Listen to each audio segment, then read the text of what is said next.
ಭಗವದ್ಗೀತೆ ಅಧ್ಯಾಯ 6 ಧ್ಯಾನಯೋಗ ಶ್ಲೋಕ 15. ಯಜ್ಞನ್ನೇವಂ ಸದಾತ್ಮಾನಂ ಯೋಗಿ ನಿಯತಮಾನಸಃ ಶಾಂತಿಂ ನಿರ್ವಾಣ ಪರಮಾಂ ಮತ್ಸಂಸ್ಥಾಮಧಿಗಚ್ಚತಿ.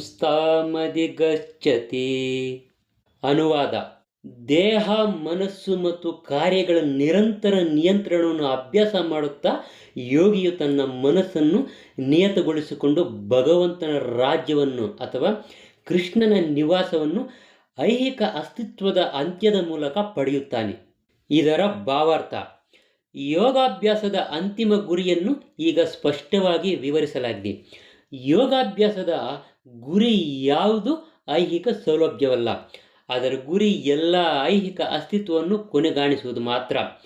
ಭಗವದ್ಗೀತೆಯ ಪ್ರಕಾರ ಆರೋಗ್ಯವನ್ನು ಉತ್ತಮಗೊಳಿಸಿಕೊಳ್ಳಲು ಬಯಸುವವನು ಅಥವಾ ಐಹಿಕ ಸಿದ್ಧಿಯನ್ನು ಬಯಸುವವನು ಯೋಗಿಯಾಗಲು ಸಾಧ್ಯವಿಲ್ಲ. ಐಹಿಕ ಅಸ್ತಿತ್ವವು ಕೊನೆಗಾಣುವುದೆಂದರೆ ಶೂನ್ಯವನ್ನು ಪ್ರವೇಶಿಸುವುದು ಇಲ್ಲ. ಶೂನ್ಯವು ಬರೀ ಕಟ್ಟುಕತೆ ಅಷ್ಟೇ. ಭಗವಂತನ ಸೃಷ್ಟಿಯಲ್ಲಿ ಎಲ್ಲಿಯೂ ಶೂನ್ಯವಿಲ್ಲ. ಐಹಿಕ ಅಸ್ತಿತ್ವದ ಅಗತ್ಯದಿಂದ ಮನುಷ್ಯನು ಭಗವಂತನ ನಿವಾಸವಾದ ಆಧ್ಯಾತ್ಮಿಕ ಗಗನವನ್ನು ಪ್ರವೇಶಿಸುವುದು ಸಾಧ್ಯವಾಗುತ್ತದೆ. ಭಗವದ್ಗೀತೆಯು ಭಗವಂತನ ನಿವಾಸವನ್ನು ಸೂರ್ಯ, ಚಂದ್ರ ಅಥವಾ ವಿದ್ಯುತ್ ಶಕ್ತಿ ಯಾವುದರ ಅಗತ್ಯವೂ ಇಲ್ಲದ ಸ್ಥಳ ಎಂದು ಸ್ಪಷ್ಟವಾಗಿ ವರ್ಣಿಸಲಾಗಿದೆ.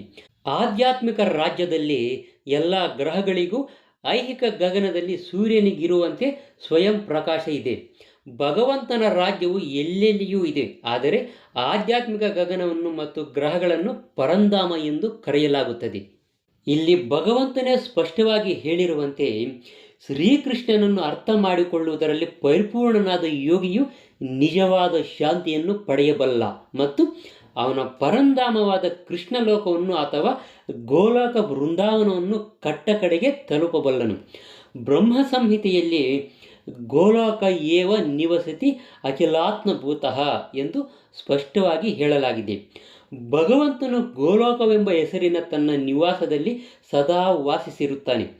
ಆದರೂ ತನ್ನ ಶ್ರೇಷ್ಠ ಆಧ್ಯಾತ್ಮಿಕ ಚೈತನ್ಯಗಳಿಂದ ಅವನು ಸರ್ವವ್ಯಾಪ್ತಿ ಬ್ರಹ್ಮನ್ ಅಲ್ಲದೆ ಸ್ಥಳೀಕೃತ ಪರಮಾತ್ಮನೂ ಆಗಿರುತ್ತಾನೆ. ಕೃಷ್ಣನನ್ನು ಮತ್ತು ಅವನ ಸ್ವಾಂಶ ವಿಸ್ತರಣವಾದ ವಿಷ್ಣುವನ್ನು ಸರಿಯಾಗಿ ಅರ್ಥ ಮಾಡಿಕೊಳ್ಳದೆ ಯಾರೂ ಆಧ್ಯಾತ್ಮಿಕ ಗಗನವನ್ನು ಅಂದರೆ ವೈಕುಂಠವನ್ನು ತಲುಪಲು ಸಾಧ್ಯವಿಲ್ಲ. ಭಗವಂತನ ನಿರಂತರ ನಿವಾಸ ಸ್ಥಾನವಾದಂತಹ ಗೋಲೋಕ ವೃಂದಾವನವನ್ನು ಪ್ರವೇಶಿಸಲು ಸಾಧ್ಯವಿಲ್ಲ. ಆದ್ದರಿಂದ ಕೃಷ್ಣ ಪ್ರಜ್ಞೆಯಲ್ಲಿ ಕೆಲಸ ಮಾಡುವವನ ಮನಸ್ಸು ಕೃಷ್ಣನ ಕಾರ್ಯಗಳಲ್ಲಿ ಸದಾ ಮಗ್ನವಾಗಿರುವುದರಿಂದ ಸವೈ ಮನಃ ಕೃಷ್ಣ ಪದಾರವಿಂದಯೋ ಅವನು ಪರಿಪೂರ್ಣ ಯೋಗಿಯಾಗಿರುತ್ತಾನೆ. ವೇದಗಳಲ್ಲಿಯೂ ಸಹ ಶ್ವೇತಾಶ್ವರ ಉಪನಿಷತ್ತಿನಲ್ಲಿ ತಮ್ ಏವ ವಿದಾಶ್ವಾತಿ ಮೃತ್ಯುಂ ಏತಿ, ದೇವೋತ್ತಮ ಪರಮ ಪುರುಷನಾದ ಕೃಷ್ಣನನ್ನು ಅರ್ಥ ಮಾಡಿಕೊಳ್ಳುವುದರಿಂದ ಮಾತ್ರವೇ ಹುಟ್ಟು ಸಾವುಗಳ ಮಾರ್ಗದಿಂದ ಬಿಡುಗಡೆಯನ್ನು ಹೊಂದಬಹುದು ಎಂದು ಹೇಳಲಾಗಿದೆ. ಬೇರೆ ಮಾತುಗಳಲ್ಲಿ ಹೇಳುವುದಾದರೆ ಯೋಗ ಪದ್ಧತಿಯ ಪರಿಪೂರ್ಣತೆ ಎಂದರೆ ಐಹಿಕ ಅಸ್ತಿತ್ವದಿಂದ ಬಿಡುಗಡೆಯನ್ನು ಹೊಂದುವುದು ಎಂದು ಅರ್ಥ. ಅದು ಮುಗ್ಧ ಜನರಿಗೆ ಮೋಸ ಮಾಡುವ ಯಕ್ಷಿಣಿಯಲ್ಲ, ಅಂಗ ಸಾಧನೆಯ ಕಸರತ್ತುಗಳೂ ಅಲ್ಲ.